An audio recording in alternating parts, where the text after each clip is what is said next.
الحمد للہ وکفى والصلاة والسلام على عباده الذين اصطفى خصوصا على افضلهم وخاتم النبيين محمد الامين وعلى آله وصحبه اجمعين.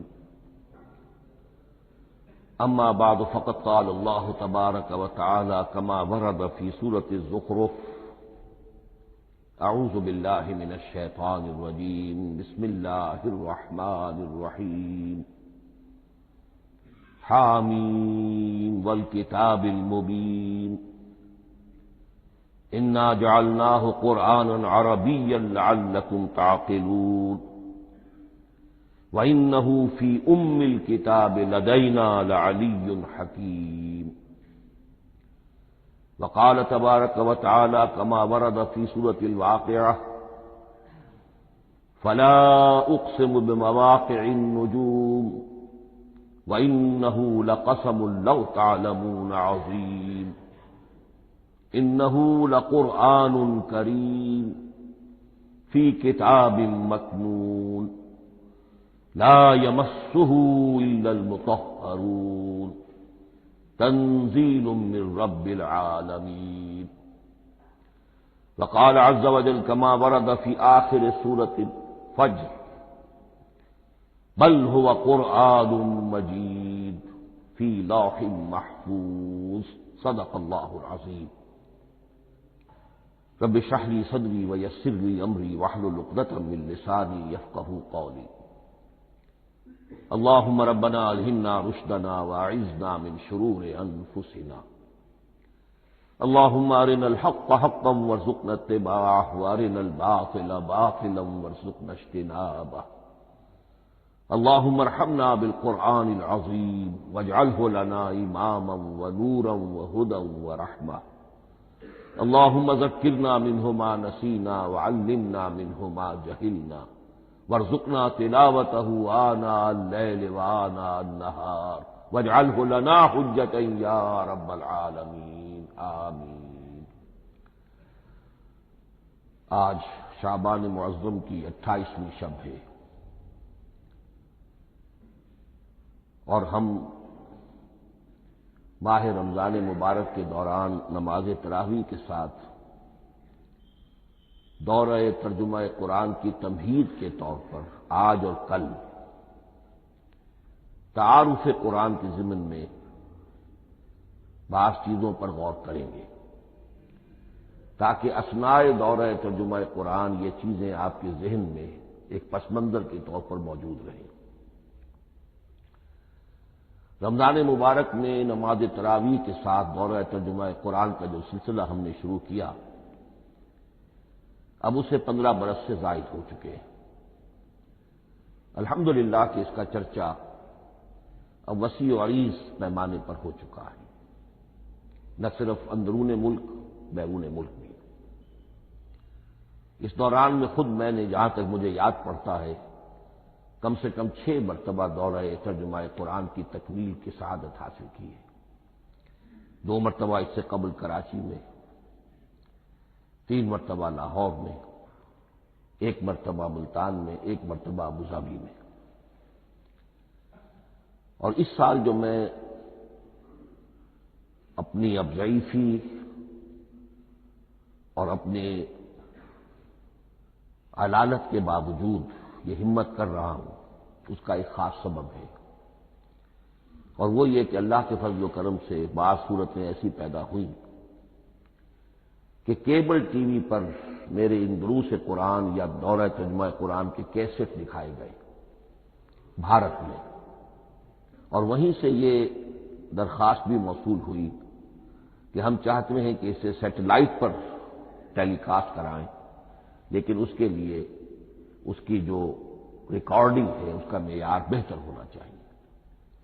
تو اس ضرورت کو پورا کرنے کے لیے میں یہ ہمت کر رہا ہوں. اگرچہ اب جو بھی عمر کی سطح ہے ومن نعمرہ ننکسہ فی الخلق، میری یادداشت بھی اتنی شارپ نہیں رہی ہے جتنے پہلی تھی. استحضار جو کراس ریفرنسز کا ہے وہ بھی اب اتنا نہیں ہے جتنا کہ پہلے تھا.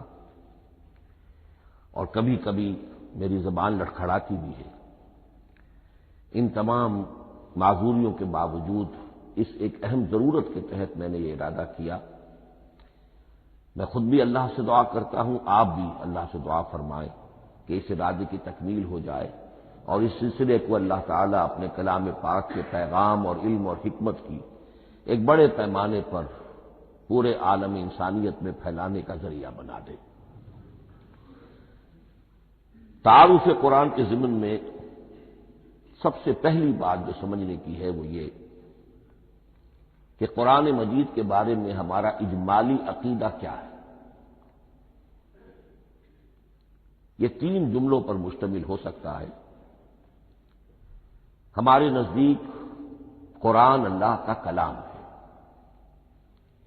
جو محمد الرسول اللہ صلی اللہ علیہ وسلم پر نازل ہوا، اور تیسرے یہ کہ یہ مکمل محفوظ شکل میں موجود ہے، بنو عن، اس میں نہ کوئی تحریف ہوئی ہے نہ کوئی تبدیلی ہوئی ہے۔ یہ کم سے کم 3 اجزاء ہیں ہمارے عقیدے کے قرآن مجید کے بارے میں۔ لیکن اب اس کی کچھ علمی توضیحات۔ سب سے پہلے یہ کہ کلام ہونا، اس کا اللہ کا کلام ہونا، اس لیے کہ آپ کے علم میں ہے یہ تورات جو حضرت موسیٰ علیہ السلام کو دی گئی تھی وہ لکھی ہوئی شکل میں پتھر کی تختیوں پر لکھی ہوئی صورت میں دی گئی تھی، اور قرآن مجید کی تنزیل جو محمد رسول اللہ صلی اللہ علیہ وسلم پر ہوئی ہے وہ ایک مختلف صورت میں ہوئی ہے۔ اس کو قرآن مجید خود اللہ کا کلام قرار دیتا ہے۔ چنانچہ سورہ توبہ کی آیت ہے، آیت نمبر 6، وَإِنْ أَحَدٌ مِّنَ الْمُشْرِكِينَ اسْتَجَارَكَ فَأَجِرْهُ حَتَّىٰ يَسْمَعَ كَلَامَ اللَّهِ ثُمَّ أَبْلِغْهُ مَأْمَنَهُ۔ جب ہجرت کے 9ویں سال آخری وارننگ دی گئی تھی مشرکین عرب کو کہ اب صرف تمہیں چند مہینے کی مہلت دی جا رہی ہے، اس دوران میں آخری فیصلہ کر لو اسلام قبول کرنا ہے یا نہیں،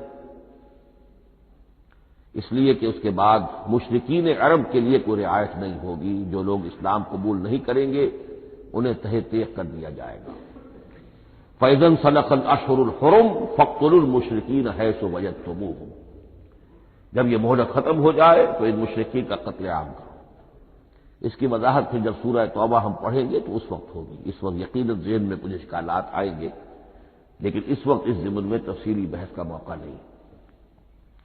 اب اس میں ایک استثناء رکھا گیا کہ ایک مشرک ہے وہ چاہتا ہے کہ اتنا بڑا چیلنج جو ہمیں دے دیا گیا تو ہمیں موقع دیا جائے کہ ہم آئیں، آپ کے پاس بیٹھیں، کچھ دن رہیں، اللہ کا کلام سنیں، آپ کیا بات منوانا چاہتے ہیں، اس کے لیے کیا دلائل ہیں، اس کو اچھی طرح سمجھیں، اس کا ہمیں موقع ہونا چاہیے۔ اس کے لیے یہ آیت نازل ہوئی کہ وَإِنْ أَحَدٌ مِّنَ الْمُشْرِكِينَ اسْتَجَارَكَ، اے نبی اگر ان مشرکین میں سے کوئی شخص آپ سے پناہ طلب کرے فَأَجِرْهُ، اسے پناہ دیجیے، حَتَّىٰ يَسْمَعَ كَلَامَ اللَّهِ، یہاں تک کہ وہ اللہ کا کلام سن لے، ثُمَّ أَبْلِغْهُ مَأْمَنًا، پھر یہ بھی نہیں کہ اسی وقت اسے کہا جائے کہ تم مانتے ہو یا نہیں مانتے، نہیں، پھر اسے اس کے امن کے مقام پر پہنچا دو۔ یہ جو آیت ہے اس میں لفظ کلیئر آ گیا کہ قرآن مجید اللہ کا کلام ہے۔ لیکن اب اسی تل کے اوٹ میں پہاڑ والا مسئلہ ہے، ٹپ آف آئس برگ، اس کے نیچے وہ کتنا بڑا تودہ ہوتا ہے۔ کلام جو ہے اللہ تعالیٰ کی صفت ہے، اور یہ بڑا مسئلہ گہرا ہے، اور علم کلام کا ایک بڑا پیچیدہ مسئلہ ہے کہ ذات باری تعالیٰ اور اس کی صفات کے مابین کیا ربط و تعلق ہے۔ آیا صفات ذات کا جز ہیں، جزو لا ینفک ہے، حصہ ہے، یا کچھ زائد بر ذات، جس کو علامہ اقبال نے ایک جگہ کہا ہے صفات ذات حق، حق سے جدا یا عین ذات۔ یہ ہمارے علم کلام کا ایک بڑا پیچیدہ مسئلہ ہے، لیکن یہ کہ اس میں متکلمین کا جو تقریباً اجماعی فیصلہ ہے وہ 2 لفظوں میں آتا، لا عین ولا غیر۔ اللہ کی صفات نہ تو اس کی ذات کا عین ہے نہ اس کی ذات سے غیر ہے، بہت پیچیدہ شکل ہے، اور یہ بھی اس وقت کا میرا موضوع نہیں ہے، میں صرف کسی اور موضوع کے لیے صرف حوالے دے رہا ہوں۔ بہرحال قرآن مجید کا جو تعلق ہے ذات باری تعالیٰ کے ساتھ، وہ اس مسئلے سے بخوبی واضح ہو جاتا ہے کہ چونکہ یہ اللہ تعالیٰ کی صفت ہے، اور صفت کو ہم یہ نہیں کہہ سکتے کہ وہ ذات باری تعالیٰ سے جدا ہے، یہ بھی نہیں کہہ سکتے کہ اس کی ذات کا جزو لا ينفک ہے۔ کچھ اسی طرح کا تعلق ہے قرآن مجید کا ذات باری تعالیٰ کے ساتھ، لیکن یہ مسئلہ قرآن مجید میں خود بیان ہوا، اور سورہ حشر کی آیت میں تو یہ فرمایا گیا، اللہ تعالیٰ نے اپنے اس کلام کی عظمت کو یوں بیان کیا، وہ عظمت کما ہیا، جیسے کہ وہ فی الواقع ہے، اور جس کا کہ گویا کہ پورا ادراک ہمارے لیے اپنی بہت سی محدودیتوں کی وجہ سے ممکن نہیں ہے، لیکن ایک تمثیل کے پیرائے میں سمجھایا، لو انزلنا ھذا القرآن علی جبل لرأیتہ خاشعا متصدعا من خشیۃ اللہ وتلک الامثال نضربها للناس لعلهم یتفکرون۔ اگر ہم نے اس قرآن کو کسی پہاڑ پر اتار دیا ہوتا تو تم دیکھتے کہ وہ دب جاتا اور پھٹ جاتا اللہ کے خوف سے۔ اور یہ مثالیں ہیں جو ہم لوگوں کے لیے بیان کرتے ہیں تاکہ وہ غور کریں، تدبر کریں، سمجھیں۔ ما لا یدرک کلہ لا یترک کلہ، اگرچہ بتمام و کمال عظمت قرآن کا فہم ان کے لیے ممکن نہیں ہے، لیکن کسی درجے میں تو کچھ انعکاس اس کا ہو جائے، کچھ اندازہ ہو جائے، انسان اپنی ذہنی سطح کے اعتبار سے، اس کی مناسبت سے کسی درجے میں عظمت قرآن کا اندازہ کر لے، تو اللہ تعالیٰ کے ان الفاظ کو سامنے رکھے کہ لو انزلنا ھذا القرآن علی جبل لرأیتہ خاشعا متصدعا من خشیۃ اللہ۔ اب اس آیت کو سمجھنے کے لیے سورہ اعراف کی آیت نمبر 143 کو سمجھنا ہوگا، اسی اصول کے تحت کہ القرآن یفسر بعضہ بعضا، قرآن کا ایک حصہ دوسرے حصے کی تشریح کرتا ہے۔ وہاں یہ واقعہ بیان ہوا ہے کہ حضرت موسیٰ علیہ السلام کو جب اللہ تعالیٰ نے کوہ طور پر طلب فرمایا 30 راتوں کے لیے، جس میں بعد میں 10 کا اضافہ کر کے وہ ایک 40 رات کا ایک کورس بنا، دن رات، اس موقع پر جو مخاطبہ الہی، مکالمہ الہی سے مشرف ہوئے حضرت موسیٰ علیہ السلام، تو ان کی آتش شوق بھڑکی اور انہوں نے بڑی جرأت کر کے یہ درخواست کر دی، رب ارنی انظر الیک، پروردگار مجھے اپنا دیدار بھی عطا فرما، مجھے موقع عنایت فرما، میں تجھے دیکھ سکوں۔ یہ ان کی وہ آتش شوق کا مسئلہ ہے، لیکن جواب کیا ملا؟ لن ترانی، تو مجھے ہرگز نہیں دیکھ سکتے، ولکن انظر الی الجبل فإن استقر مکانہ فسوف ترانی۔ لیکن ظاہر بات ہے کہ حضرت موسیٰ علیہ السلام کو بات سمجھانے کے لیے کچھ مشاہدہ بھی کرانا تھا۔ فرمایا تم مجھے نہیں دیکھ سکتے، البتہ اس سامنے کے پہاڑ پر نگاہ جماؤ، ہم اس پر اپنی ایک تجلی ڈالیں گے۔ یہ اگلی الفاظ کے اندر وضاحت ہے، میں یہاں پہلے سے بیان کر رہا ہوں سمجھانے کے لیے۔ اگر وہ پہاڑ ہماری اس تجلی کو، تجلی کسے کہتے ہیں؟ جلا، روشنی، تو اللہ تعالی کی طرف سے کوئی خاص اس کے نور کا جب پرتو ہوتا ہے کسی شے پر تو وہ اس کی تجلی ہے۔ ہم اپنی ایک تجلی اس پہاڑ پر ڈالیں گے، اگر وہ اس کو جھیل جائے، اپنی جگہ کھڑا رہ جائے، تو تم سمجھنا کہ شاید تم بھی ہمیں دیکھ سکو۔ فلما تجلی ربہ للجبل، اب یہاں وہ لفظ آ گیا، جب اللہ نے تجلی اپنی پہاڑ پر ڈالی، جعلہ دکا وخر موسیٰ صعقا، وہ پہاڑ ریزہ ریزہ ہو گیا اور حضرت موسیٰ بے ہوش ہو کر گر گئے۔ اب یہ بے ہوش ہو کر گر جانا، جبکہ وہ تجلی براہ راست بھی نہیں ہے، بالواسطہ ہے۔ مشاہدہ جو کر رہے حضرت موسیٰ وہ بالواسطہ ہے، تجلی پہاڑ پر ہے، لیکن یہ کہ اس کا بھی بالواسطہ اس کا جو ہوا ہے، اس کی جو تاثیر ہوئی حضرت موسیٰ علیہ السلام پر کہ وہ اس کی تاب نہ لا سکے اور بے ہوش ہو کر گر گئے۔ یہاں سے یہ بات سمجھ میں آتی ہے کہ یہ تجلی ذات باری تعالی تھی جس نے کوہ طور کو جلا کر بھسم کر دیا یا ٹکڑے ٹکڑے کر دیا، ریزہ ریزہ کر دیا۔ اب ذات الہی کے ساتھ جو تعلق ہے کلام الہی کا، اور یہ صفت جو لا عین ولا غیر کے درجے میں ہے ذات کے ساتھ، تو وہی تاثیر اس کلام الہی کی بھی ہے۔ لو انزلنا هذا القرآن على جبل لرأيته خاشعا متصدعا من خشية الله وتلك الامثال نضربها للناس لعلهم يتفكرون۔ اس حقیقت کو اس دور میں میں اپنے مطالعے کی محدودیت کا اعتراف کرتے ہوئے عرض کر رہا ہوں کہ میرے نزدیک جس قدر پرشکوہ انداز میں علامہ اقبال نے بیان کیا ہے اسی کیفیت کو وہ شاید اس کی کوئی مثال نہ مل سکے۔ فاش گویم آنچ در دل مزمرست، یہ کتابیں نیست چیزیں دیگرست، میں صاف ہی کہہ دیتا ہوں جو میرے دل میں چھپی ہوئی بات ہے۔ فاش گویم آنچ در دل مزمرست، یہ کتابیں نیست، اس قرآن کو کتاب نہ سمجھنا، یہ کچھ اور شے ہے، چیزیں دیگرست۔ اب وہ چیزیں دیگر کیا ہے؟ وہی جو میں نے عرض کیا، ذات باری تعالی اور کلام کا صفت باری تعالی ہونا، اس کے بنا پر جو مناسبت ہے، جو قرب ہے، جو مشابہت ہے۔ مثل حق پنہاؤ ہم پیداستو، زندہ پائندہ گویاستو۔ اس کلام میں اللہ تعالی کی ساری صفات کا انعکاس موجود ہے۔ یہ بات ویسے بھی سمجھ میں آتی ہے، کوئی شخص ذرا گفتگو کرے، چند جملے جب وہ ادا کرے گا اپنی زبان سے تو معلوم ہو جائے گا کہ اس کے فہم کا، اس کی دانش کا، اس کے مطالعے کا حدود اربع کیا ہے اور اس کے ذہن کی سطح کیا، سمجھ میں آ جائے گی بات۔ اس لیے کہ کلام جو ہے وہ متکلم کی پوری شخصیت کی عکاسی کر رہا ہوتا ہے۔ تانت بازی راگ پایا، چند جملے کسی نے کہا، پتہ چل گیا کہ یہ کس سطح کے آدمی ہیں، علمی اعتبار سے، معلوماتی اعتبار سے، تہذیبی اعتبار سے، کلچرڈ ہیں یا نہیں ہیں، یہ ساری باتیں چند جملوں میں واضح ہو جائیں گی۔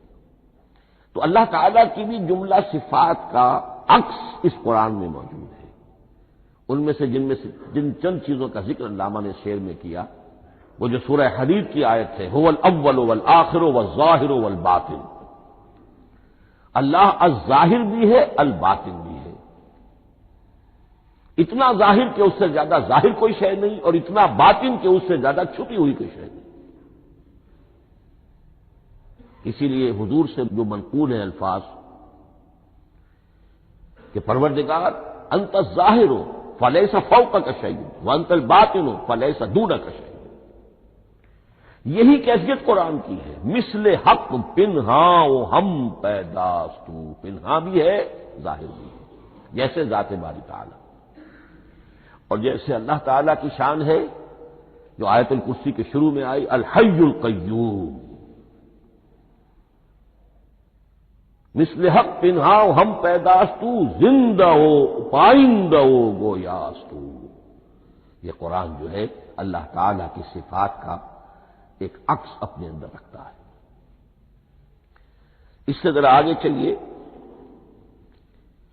کلام کے بارے میں۔ اب کلام الہی ظاہر بات ہے کہ صفت ہے، اور صفت قدیم ہے، اللہ کی صفات حادث نہیں ہے، اللہ کی ذات بھی قدیم ہمیشہ سے ہے، اور اس کی صفات بھی قدیم ہمیشہ سے۔ اور یہ جو کلام الہی ہے، ظاہر بات ہے کہ یہ جو ہماری زبان کے حروف و اصوات ہیں، کلام الہی تو ان سے منزہ ہے، مبرہ ہے، ماورا ہے، اعلیٰ ہے، عرفہ ہے۔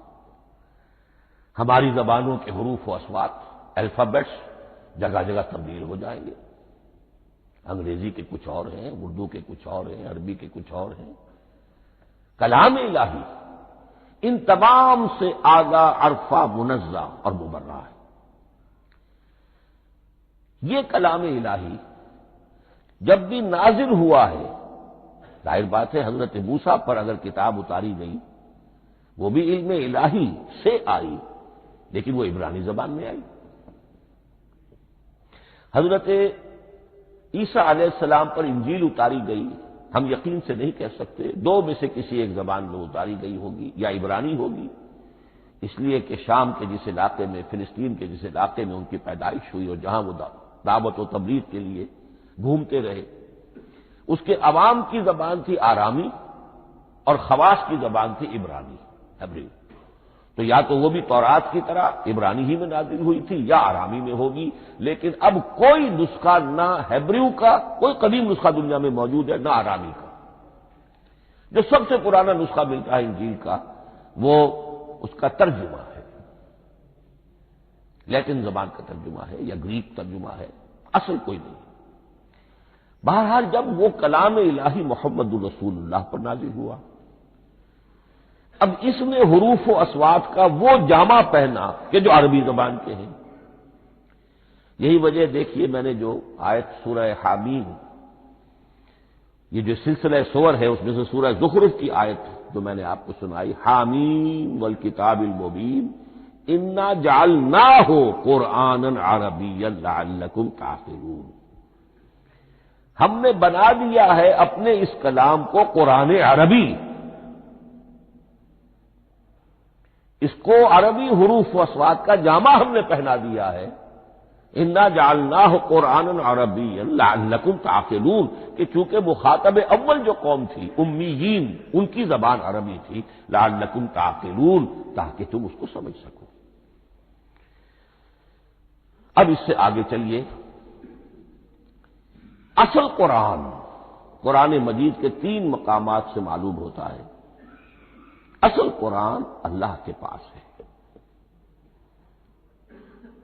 یہ قرآن جو ہمارے پاس ہے، مصحف عثمان رضی اللہ تعالی عنہ، یہ اس قرآن کی مصدقہ نقل ہے۔ اصل قرآن کہاں ہے؟ ایک جگہ فرمایا بل ہوا قرآن مجید فی لوح محفوظ، لوح محفوظ میں ہے اصل قرآن وہاں ہے۔ اسی طریقے سے اسی سورہ زخرف کی اگلی آیت کیا ہے؟ ہم نے اسے عربی قرآن بنا کر اتارا، لیکن اصل قرآن کیا ہے؟ وَإِنَّهُ فِي أُمِّ الْكِتَابِ لَدَيْنَا لَعَلِيٌّ حَكِيمٌ، حقیقت میں تو یہ ام الکتاب میں ہے جو ہمارے پاس ہے، اور علی ہے، بہت بلند، حکیم، بڑی حکمت والا، یا محکم مضبوط، حکیم کے دونوں معنی ہیں۔ استحکام بھی اسی ہے، کاف اور میم کے مادے سے بنا ہے، کسی شے کا پختہ ہو جانا، مضبوط ہو جانا، اور عقل کی پختگی وہ حکمت ہے، وہ دانائی ہے۔ اس اعتبار سے نوٹ کیجئے، اصل قرآن کہاں ہے؟ لوح محفوظ میں۔ اصل قرآن کہاں ہے؟ ام الکتاب میں۔ اسی کو کہا گیا ہے ایک اور مقام پر، فی صحف مکرمۃ مرفوعۃ مطہرۃ بأیدی سفرۃ کرام بررہ۔ یہ قرآن، اصل قرآن تو بڑے صحیفوں میں، ان صحیفوں میں ہے، ان صفحات میں ہے، ان اوراق میں ہے، جس کی شان کیا ہے؟ مکرمۃ، جن کی انتہائی تعظیم کی جاتی ہے، مطہرۃ، نہایت پاک صحیفے، فی صحف مکرمۃ مرفوعۃ، بلند و بالا، مطہرۃ بأیدی سفرۃ کرام بررہ، ان فرشتوں کے ہاتھ میں جو بہت باعزت، بہت اونچے درجے کے، ان کے ہاتھوں میں ہے۔ وہ لوگ ہیں کہ جب جن کی تحویل میں ہے یہ کلام پاک، فی صحف مکرمۃ مرفوعۃ مطہرۃ بأیدی سفرۃ کرام بررہ۔ اب اسی کو بیان کیا ہے سورہ واقعہ میں، فلا اقسم بمواقع النجوم، تو نہیں، میں قسم کھاتا ہوں ستاروں کے ڈوبنے کی جگہ کی۔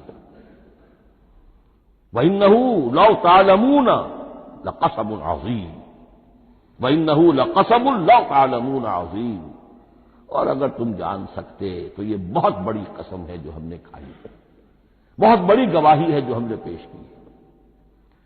اب تدریجاً اس کا انکشاف ہو رہا ہے۔ یہ آج جو تصور ہے بلیک ہولز کا، اس سے کچھ اندازہ ہوتا ہے یہ ستارے کہاں ڈوب جاتے ہیں۔ بڑے بڑے ستارے نسیم منسیہ ہو جاتے ہیں، ستارے نہیں پوری گیلیکسیز اس میں گم ہو جاتے ہیں۔ وہ مقبرے ہیں بڑی بڑی گیلیکسیز کے۔ فلا اقسم بمواقع النجوم وانه لقسم لو تعلمون عظیم انه لقرآن کریم۔ یہ قرآن ہے بہت باعزت، فی کتاب مکنون، اور یہ اس کتاب میں جو چھپی ہوئی ہے۔ یہ لوح مکنون کا لفظ آتا ہے قرآن مجید میں، جیسے موتی ہوتے ہیں انہیں چھپا کر رکھا جاتا ہے ڈبیوں میں، مخملی ڈبیوں کے اندر موتیوں کو، اسی طریقے سے فی کتاب مکنون لا یمسہ الا المطہرون۔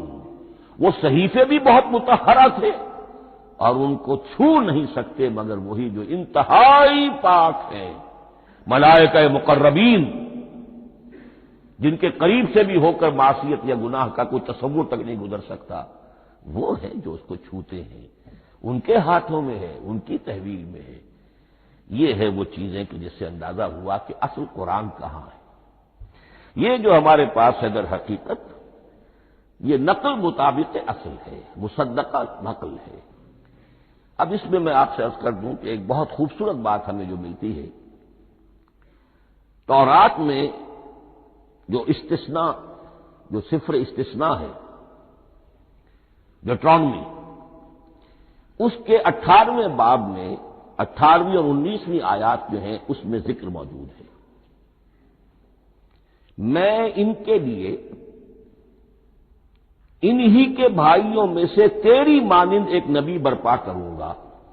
اللہ تعالیٰ کلام فرما رہے ہیں یہاں حضرت موسیٰ علیہ السلام سے، آج بھی موجود ہے اولڈ ٹیسٹمنٹ ڈیوٹرانومی یا کتاب استثناء، صفر استثناء، اس کا 18واں باب، اس کی 18ویں اور 19ویں آیات، جب چاہیں جا کر دیکھیں۔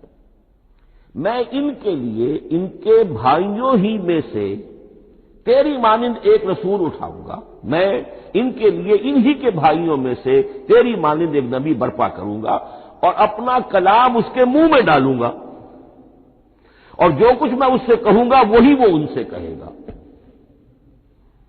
یہ ہے جو پیشین گوئی ہے محمد الرسول اللہ صلی اللہ علیہ وسلم کی۔ اور یہاں وہ فرق واضح کر دیا گیا، اے موسیٰ تم سے تو یا تو ہم نے کلام کیا ہے یا تمہیں جو کتاب دی ہے وہ لکھی ہوئی دی ہے، لیکن جو نبی تیری ہی مانند میں برپا کروں گا۔ اب اس میں بھی نوٹ کرنے کی بات ہے کہ حضرت موسیٰ کے مشابہ نبی اکرم صلی اللہ علیہ وسلم کے سوا کوئی نبی نہیں۔ صاحب کتاب وہ بھی تھے، صاحب کتاب محمد بھی ہے، صاحب امت وہ بھی تھے، اور صاحب امت محمد رسول اللہ ہے، تیری مانند صاحب شریعت۔ حضرت عیسیٰ صاحب شریعت نہیں تھے، شریعت موسوی ہی کو نافذ کرنے کے لیے آئے تھے، ان کی حیثیت دین موسوی کے مجدد کی تھی۔ ویسے نبی تھے، اللہ کے فضل و کرم سے نبی تھے، اس میں کوئی شک نہیں، رسول تھے، لیکن یہ کہ ان کے کام کی نوعیت کیا تھی، اس لیے کہ کوئی نئی شریعت لے کر نہیں آئے۔ اب بھی انجیل میں الفاظ موجود ہیں، don't think I have come to destroy law, جو موزائک لا جسے یہ کہتے ہیں شریعت موسوی، وہ تم پر نافذ رہے گی، تم اس کی پابندی کرو گے، کیونکہ صاحب شریعت رسول یا موسیٰ یا محمد صلی اللہ علیہ وسلم علیہ الصلوۃ والسلام۔ تو میں ان کے بھائیوں میں سے، اب بھائی کون ہوں گے؟ ظاہر بات ہے بنی اسرائیل، ان کے کزنز کون ہیں؟ بنی اسماعیل۔ بنی اسرائیلی تو جو بھی نبی ہے وہ انہی میں سے ہے، ان کے بھائیوں میں سے، تو بھائی تو ہوگا، ان کا کزن ہوگا، اب وہ کون ہے؟ بنی اسماعیل۔ آپ نے ابھی سنا ہوگا جب پیس ٹریٹی ہوئی تھی اور کلنٹن صاحب آئے تھے، اور وہاں جب شاہ حسین جو ہیں اردن کے وہ بھی آئے اور بغل گیر ہوئے تھے، اسرائیل کے وزیر اعظم تھے، تو اس وقت یہ لفظ استعمال کیا تھا صدر کلنٹن نے کہ آپ لوگ تو آپس میں کزنز ہیں، کزن استعمال کیا تھا۔ تو ان کے بھائیوں میں سے گویا کہ غیر اسرائیلی جو ان کے قریب ترین قرابت دار ہوں گے وہ بنو اسماعیل ہیں۔ تیرے مانند صاحب شریعت نبی میں برپا کروں گا، لیکن اس پر جو میرا کلام اترے گا وہ کس شکل میں اترے گا؟ میں اپنا کلام اس کے منہ میں ڈالوں گا اور پھر وہ جو کچھ کہے گا وہ وہی کہے گا جو میں نے کہا ہے۔ اب اس کے حوالے سے ایک بہت اہم بات سمجھ لیجئے، اور قرآن مجید کے دو اہم مقامات کی وضاحت اس سے ہو جائے گی۔ یہ کلام اللہ، قرآن مجید میں اس کو قول جبرائیل بھی کہا گیا ہے۔ کلام اللہ حضرت جبرائیل کے ذریعے سے جب ادا ہوا ہے تو قول جبرائیل ہے، اور پھر جب وہ محمد الرسول اللہ کی زبانی ادا ہوا تو قول رسول ہے، قول محمد ہے صلی اللہ علیہ وسلم۔ یہ قول اللہ بھی ہے، قول جبرائیل بھی ہے، اور قول محمد بھی ہے بیک وقت۔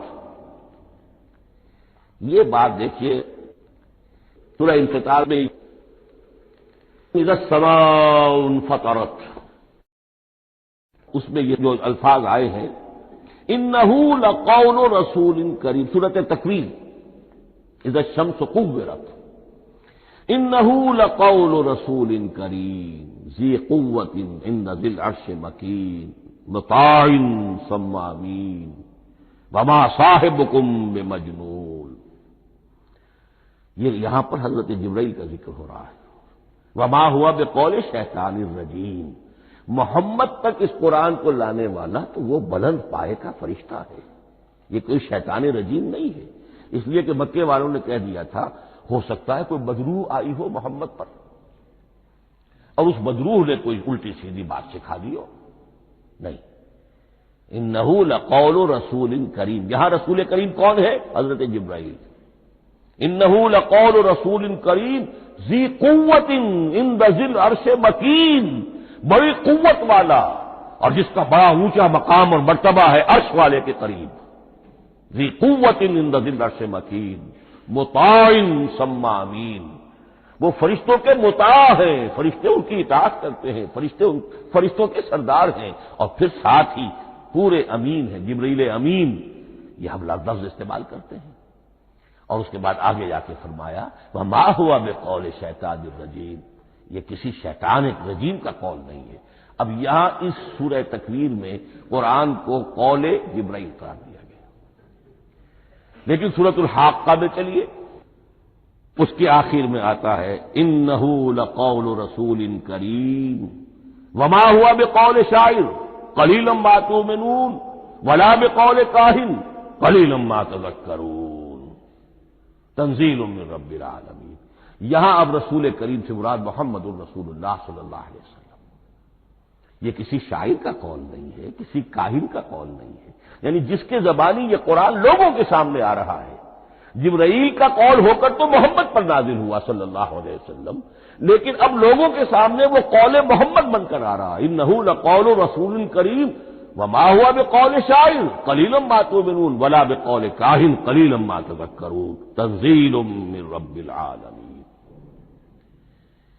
تو قرآن مجید کلام اللہ ہے، پھر وہ قول جبرائیل بنا جب جبرائیل نے آ کر محمد کو سنایا، اور پھر وہ قول محمد بنا جب محمد کی زبان مبارک سے لوگوں نے اسے سنا، اہل عرب نے سنا، اور پھر وہ بات پھیلتی چلی گئی۔ اب آخری بحث اس موضوع پر جو ہے وہ یہ ہے، کلام الہی کی 3 صورتیں ہیں جو قرآن مجید میں سورہ شورى کی آیت نمبر 51 میں بیان ہوئی ہے۔ وما كان لبشر ان يكلمه اللہ،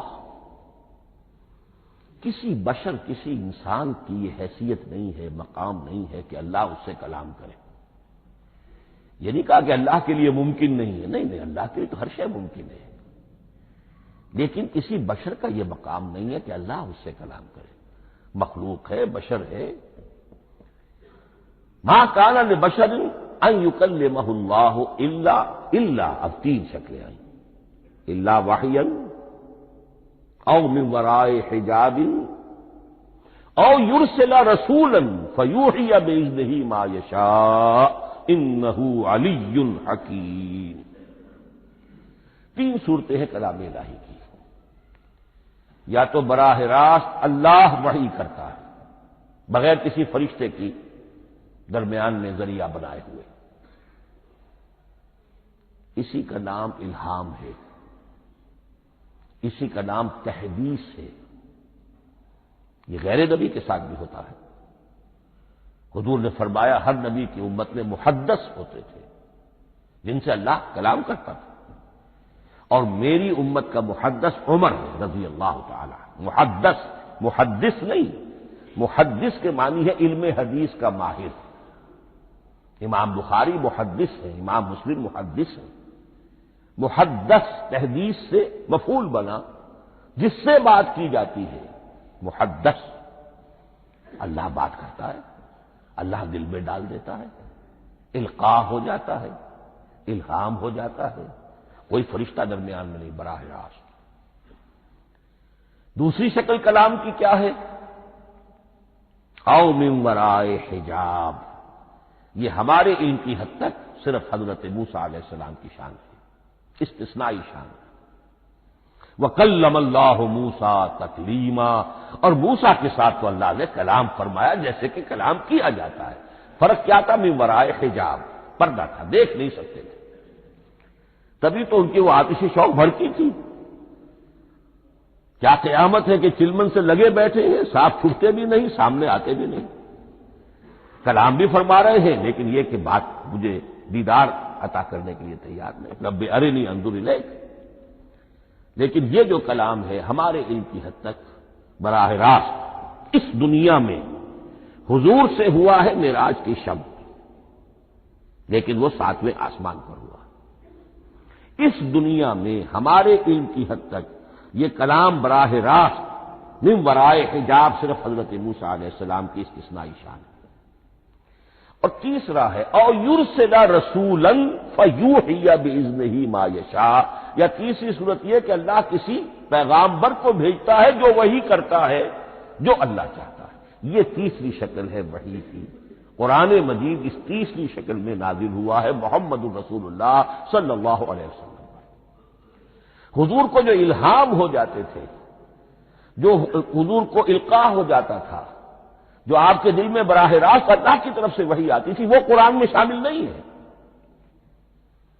اگرچہ حضور کے خواب بھی سچے تھے، وہ بھی اللہ کی طرف سے ہوتے تھے، شیطان کی آمیزش نہیں ہو سکتی تھی، لیکن یہ بھی قرآن میں شامل نہیں ہے۔ قرآن میں شامل ہے تیسری قسم کی وحی، او یرسل رسولا، پھر ہم بھیجتے ہیں ایک پیغامبر کو فرشتوں میں سے۔ اللہ یصطفی من الملائکۃ رسلا ومن الناس، اللہ چن لیتا ہے فرشتوں میں سے بھی اپنا پیغامبر اور انسانوں میں سے بھی۔ تو فرشتے کے ذریعے سے ایک فرشتہ جو اللہ سے لیتا ہے اور انسان، رسول انسان تک پہنچا دیتا ہے۔ اب وہ رسول انسان، رسول بشر جو ہے وہ اپنے ہم نوع، ہم جنس لوگوں کو پہنچاتا ہے۔ تو اللہ یصطفی من الملائکۃ رسلا ومن الناس، یہاں وہی بات فرمائی او یرسل رسولا فیوحی باذنہ ما یشاء، پھر وہ وحی کرتا ہے اللہ کے حکم سے جو اللہ چاہتا ہے۔ یہ کلام الہی کی یہ تیسری شکل ہے جو محمد الرسول اللہ صلی اللہ علیہ وسلم پر نازل ہوا، اور وہ ہے قرآن حکیم۔ اب ایک اور بحث جو علمی ہے وہ یہ ہے کہ حضور پر جو اس کا نزول ہوا اس کی کیفیات کیا تھی۔ دو الفاظ استعمال ہوتے ہیں، انزال بھی اور تنزیل بھی۔ ان دونوں میں فرق کیا ہے اس کو نوٹ کر لینا چاہیے۔ لغوی اعتبار سے جان لینا چاہیے، نزل ینزل، کسی کا خود اترنا، نازل ہونا، اترنا۔ انزل ینزل، دفعتن اتار دینا، کسی اور نے کسی شے کو دفعتن نیچے اتار دیا۔ یہی مفہوم نزلہ کے ساتھ بے لگ جائے تو آ جاتا ہے، با کے ساتھ نزلہ بہی، یہ اتارنے کے مفہوم میں آئے گا۔ لفظی ترجمہ یہ بھی کر سکتے وہ اترا اس شے کے ساتھ، نزلہ بہ الروح الامین، اس کو لے کر نازل ہوا خود روح الامین فرشتہ، علی قلب کا، اے محمد صلی اللہ علیہ وسلم آپ کے قلب مبارک پر۔ تو نزلہ بے اور انزال اس کے معنی ایک ہی ہے، لیکن اگلا لفظ ہے تنزیل، نزل ینزل تنزیلا، اس کے معنی ہے رفتہ رفتہ، تدریجاً، نجمن نجمن، تھوڑا تھوڑا کر کے، وقفے وقفے سے اتارنا۔ جیسے عربی میں اعلام کہیں گے کسی کو کچھ بتا دینا، باخبر کر دینا، مطلع کر دینا، بھائی مطلع کر دیا میں نے، اب تم جانو تمہارا کام، یہ اعلام کہلائے گا۔ تعلیم کسے کہتے ہیں؟ سکھانا درجہ بدرجہ، دیکھنا اس کی استعداد کیا ہے، آج یہ کیا بات سمجھ سکتا ہے، میں اتنے ہی درجے تک سمجھاؤں، اب کل میں اسے مزید سمجھاؤں گا، پرسوں مزید سمجھاؤں گا۔ یہ درجہ بدرجہ کسی شے کو سمجھانا یہ تعلیم ہے۔ تو انزل ینزل انزالا، یہ ہے اتار دینا دفعتاً، اور نزل ینزل تنزیلا، یہ ہے تدریجاً اتارنا۔ اب قرآن مجید کے لیے یہ دونوں الفاظ مستعمل ہیں، لیلۃ القدر اور لیلۃ المبارکہ۔ اب یہ دو بھی نوٹ کر لیجئے، قرآن مجید میں چونکہ اہم مضامین کم سے کم دو جگہ پر ضرور آتے ہیں۔ انا انزلناہ فی لیلۃ القدر، یہاں انزلنا ہے، نزلنا نہیں ہے، انزلنا ہے، ہم نے اتارا اس کو لیلۃ القدر میں۔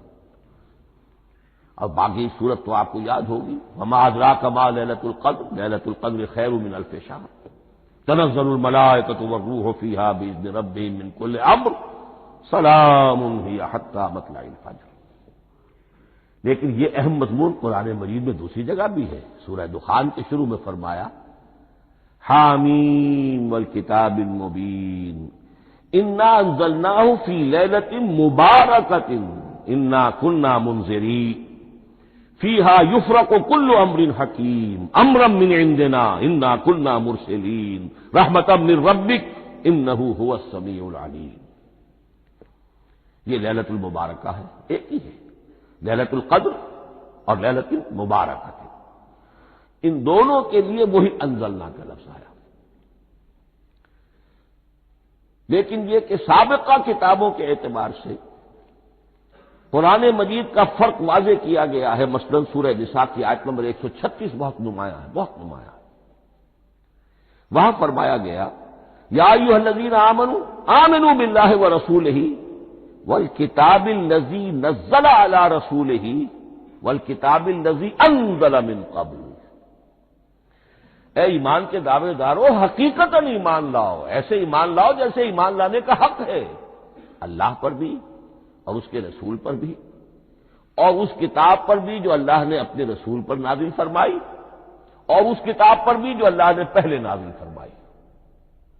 لیکن نازل کے لیے یہاں آیا حضور کے لیے والکتاب الذی نزل علی رسول، تنزیل کی شکل میں، اور تورات کے لیے والکتاب الذی انزل من قبل، وہ تو دفعۃ واحداً لکھی ہوئی تختیوں کی شکل میں حضرت موسیٰ علیہ السلام کو دے دی گئی تھی۔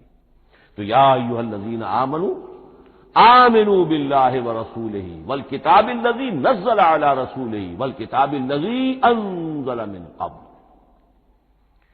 یہ جو تنزیل ہوئی ہے حضور پر، یعنی لیلۃ القدر میں جو رمضان مبارک میں ہے، پورا قرآن لوح محفوظ سے، کتاب مکنون سے، ام الکتاب سے نقل کر کے اتار دیا گیا سمائے دنیا تک۔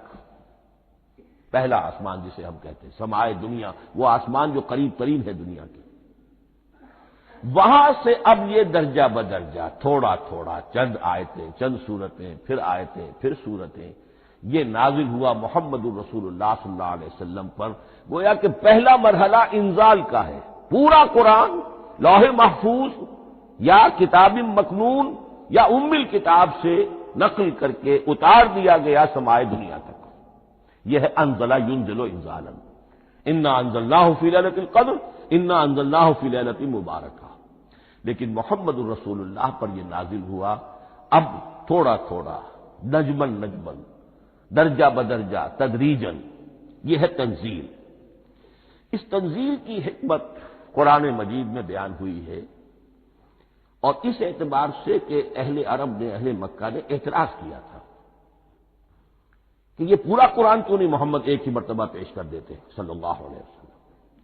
اس میں جو چیز مضمر تھی وہ یہ تھی کہ چونکہ یہ حقیقت میں اللہ کا کلام نہیں ہے، یہ محمد کا اپنا کلام ہے، تو کوئی شاعر دنیا میں ایسا نہیں ہے جو ایک دم اپنا پورا دیوان دے دے۔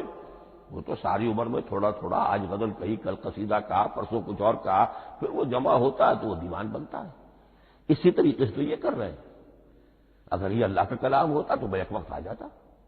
یہ تو ذرا محنت کرتے ہیں، کچھ اس کے اندر اس کو اپنی محنت سے کوشش کر کے کچھ موضوع کرتے ہیں، کلمات، الفاظ، اور اس طریقے سے رفتہ رفتہ لے کر آ رہے ہیں۔ اس لیے ان کا اعتراض نقل ہوا یہ وقال الذین کفروا لولا نزل علیہ القرآن جملۃ واحدۃ، انہوں نے کیوں نہیں اترا یہ قرآن پورا کا پورا ایک ہی بار؟ یہ اعتراض تھا۔ اس اعتراض کے جو جوابات دیے گئے ہیں وہ نوٹ کیجیے کہ لوگوں کے حق میں یہ مفید ہے، یہ پورے قرآن کا تحمل ایک وقت میں کر نہیں سکتے۔ یہ پورا قرآن تو ایک ہی مرتبہ اگر پہاڑ پر بھی اتار دیا جاتا تو وہ پھٹ جاتا، دب جاتا۔ وَقُرْآنًا فَرَقْنَاهُ لِتَقْرَأَهُ عَلَى النَّاسِ عَلَى مُكْثٍ وَنَزَّلْنَاهُ تَنزِيلًا، سورہ بنی اسرائیل آیت 106۔ یہ وہ قرآن ہے ہم نے جس کو ٹکڑے ٹکڑے کر کے فرق نہ ہو، فرق توڑ دینا، تھوڑا تھوڑا کر کے ہم نے کر دیا، لِتَقْرَأَهُ عَلَى النَّاسِ عَلَى مُكْثٍ، تاکہ آپ اسے پڑھ کر سنائے لوگوں کو وقفے وقفے سے، تاکہ وہ سہار سکیں، سنبھال سکیں، برداشت کر سکیں۔ وَنَزَّلْنَاهُ تَنزِيلًا، اسی وجہ سے ہم نے اسے نازل کیا ہے بطرز تنزیل، بطرز انزال نہیں، بطرز تنزیل۔ وَقُرْآنًا فَرَقْنَاهُ لِتَقْرَأَهُ عَلَى النَّاسِ عَلَى مُكْثٍ وَنَزَّلْنَاهُ تَنزِيلًا۔ ایک حکمت تو ہو گئی عوام کے لیے، ایک حکمت خود رسول کے لیے صلی اللہ علیہ وسلم۔ كَذَلِكَ لِنُثَبِّتَ بِهِ فُؤَادَكَ وَرَتَّلْنَاهُ تَرْتِيلًا، ذرا نوٹ کیجئے، قلب محمدی کے لیے بھی اس پورے کلام کا ایک دم سہار آسان کام نہیں تھا۔ یہ اس لیے، یہ اسی سورہ الفرقان کی جو آیت کا میں نے ایک حصہ آپ کو سنا دیا تھا، اسی کے اندر اس کا جواب آیا ہے، اسی آیت میں، آیت نمبر 32 ہے یہ سورہ فرقان کی۔ وقال الذین کفروا لولا نزل علیہ القرآن جملۃ واحدۃ، یہ اعتراض ہے۔ جواب کیا ہے؟ کذالک لنثبت بہ فؤادک، ہم نے یہ اس لیے کیا ہے نبی کہ اس کے ذریعے سے آپ کے دل کو ٹھہراؤ اور جماؤ عطا کریں، یہ ایک دم اس کا اتر جانا۔ انا سنلقی علیک قولا ثقیلا، بڑا بھاری بوجھ ہے، ناقابل برداشت ہے، تاکہ رفتہ رفتہ آپ کا دل، اس کے اندر تقویت بڑھتی چلی جائے، اس کے اندر اور اس کا تحمل جو ہے اس کی صلاحیت بڑھتی چلی جائے۔ کذالک لنثبت بہ فؤادک ورتلناہ ترتیلا، اسی لیے ہم نے تھوڑا تھوڑا کر کے نازل کیا ہے۔ ولا یاتونک بمثل الا جئناک بالحق واحسن تفسیرا، ساتھ ہی فرمایا کہ یہ لوگ جو بھی اعتراض کریں گے ہم اس کا جواب بھی اور بہترین تعویل بھی آپ کو دے دیں گے۔ اب اگلی بحث یہ ہے یہ قرآن کب اور کہاں نازل ہوا؟ یہ عام معلوماتی شے ہے، اس میں کوئی پیچیدگی نہیں ہے، لیکن اس کی اہمیت ہے، بہت ضروری ہے، وہ میں انشاءاللہ اگلی بحث میں جبکہ قرآن کے سمجھنے کے جو اصول ہیں ان کو بیان کروں گا تو وضاحت سے بات آئے گی۔ یہ کہ یہ عام معلوماتی ایک ہمارے ذہن میں خاکہ رہنا چاہیے، زمان و مکان کا کیا رشتہ ہے قرآن کے ساتھ۔ قرآن نازل کب ہوا؟ ہمارا چونکہ عام طور پر جو معمول ہے، ہم تو جو کرسچین ایرا ہے اس کے حوالے سے ہمارے ذہن کے اندر سارا حساب کتاب ہے، تو سن 610 عیسوی سے لے کر 632 عیسوی تک شمسی حساب سے 22 سالوں میں قرآن نازل ہوا ہے۔ 571 حضور کی ولادت کا سال ہے، 571 عیسوی۔ 610 میں آپ 39 سال کے ہوئے، لیکن قمری حساب سے 40 کے ہو چکے۔ 610 میں قرآن کی تنزیل شروع ہوئی اور 632 میں آپ کا انتقال ہوا۔ 22 برس زمانی اعتبار سے نقشہ ذہن میں رکھیے، اور اسے ہم اگر دوسرے حساب سے کہیں گے تو عام الفیل، وہ جو ابرہہ آیا تھا بیت اللہ کو ڈھانے کے لیے، وہ سال عربوں میں بہت مشہور ہو گیا تھا، اور وہی سال حضور کی ولادت کا ہے، تو عام الفیل ہی میں حضور کی ولادت ہوئی، لہذا 40 عام الفیل میں قرآن مجید کا نزول شروع ہوا، اور 11 ہجری تک یہ 23 برس بنتے ہیں قمری حساب سے۔ ایک رائے یہ بھی ہے کہ قرآن کا نزول 20 برس میں ہوا ہے، اور اس میں وضاحت یہ ہے کہ پہلے 3 سال اللہ تعالی نے ایک فرشتے کو، حضرت اسرافیل علیہ السلام کو مامور کیا تھا حضور کی تعلیم پر۔ دنیاوی اعتبار سے حضور نے کوئی تعلیم حاصل نہیں کی، آپ امی تھے، آپ نے دنیاوی اعتبار سے کسی کے سامنے زانو تلمس طے نہیں کیا، کہیں کوئی تعلیم حاصل نہیں کی، کہیں کوئی تحصیل علم نہیں کی، لیکن اللہ تعالیٰ نے علمہ شدید القوا، اللہ تعالیٰ نے جو کچھ انہیں سکھایا ہے، جو علم انہیں عطا کیا ہے، تو ایک روایت یہ ہے کہ 3 برس تک، اور اس کے بعد پھر قرآن نازل ہونا شروع ہوا تو 20 برس تک قرآن نازل ہوا، لیکن وہ لوگ بھی مانتے ہیں کہ سورہ علق کی آیتیں نازل ہو چکی تھی، پھر 3 برس کا وقفہ ہے۔ سورہ علق کی آیتیں کیا ہے؟ جو پہلی وحی ہے، اقرا بسم ربک الذی خلق خلق الانسان من علق اقرا وربک الاکرم الذی علم بالقلم علم الانسان ما لم يعلم، گویا کہ بسم اللہ ہو رہی ہے محمد الرسول اللہ صلی اللہ علیہ وسلم کی تعلیم کی، اور جن گھرانوں میں یہ رواج ابھی تک چل رہا ہو، بسم اللہ بچوں کی کراتے ہیں، ایک تقریب کی شکل میں منعقد کرتے ہیں، ہمارے ہاں یہ رواج تھا، اب ہم چھوڑ چکے ہیں، کہ جو تقریب بھی حضور کی اور صحابہ کی زندگیوں سے ثابت نہ ہو، ہمیں کوشش کرنی چاہیے کہ ان تقریبات کا سلسلہ منقطع کریں۔ ما انا علیہ واصحابی، ہماری تقریبات جو ہیں وہ بس وہیں تک محدود رہنی چاہیے۔ بہرحال وہ جو ایک چلتی ہے روایت، 4 سال 4 مہینے 4 دن کا بچہ یا بچی ہے تو بسم اللہ یہی آیتیں پڑھی جاتی ہیں، پڑھ تو نہیں سکتا، انگلی رکھ کر پڑھانے والا کوئی عالم دین بیٹھ جاتا ہے سامنے، وہ نہا دھو کر بچہ یا بچی بیٹھی ہوئی ہے اور اس کو اقرا بسم ربک الذی خلق خلق الانسان من علق اقرا وربک الاکرم الذی علم بالقلم علم الانسان ما لم يعلم۔ اب اس میں تو سارا پڑھنے پر زور ہے، حصول علم پر زور ہے، کسی تبلیغ کا حکم ہی نہیں، ابھی رسالت کا کوئی تذکرہ کچھ بھی نہیں، اس میں تو قیامت کا بھی کوئی ذکر نہیں۔ اب اس کے بعد روایت یہ ہے کہ 3 برس تک پھر حضرت اسرافیل دن رات حضور کے ساتھ رہے ہیں اور آپ کی تعلیم ہوئی ہے، اور پھر 3 برس کے بعد پھر وحی کا سلسلہ شروع ہوا ہے، واللہ عالم۔ لیکن یہ کہ جب سورہ اقرا نازل ہو چکی ہے، اس کی 5 آیتیں، تو وہ 3 برس بھی اس کا وقفہ شمار ہوں گے، زمانہ نزول پھر وہی 23 برس رہے گا۔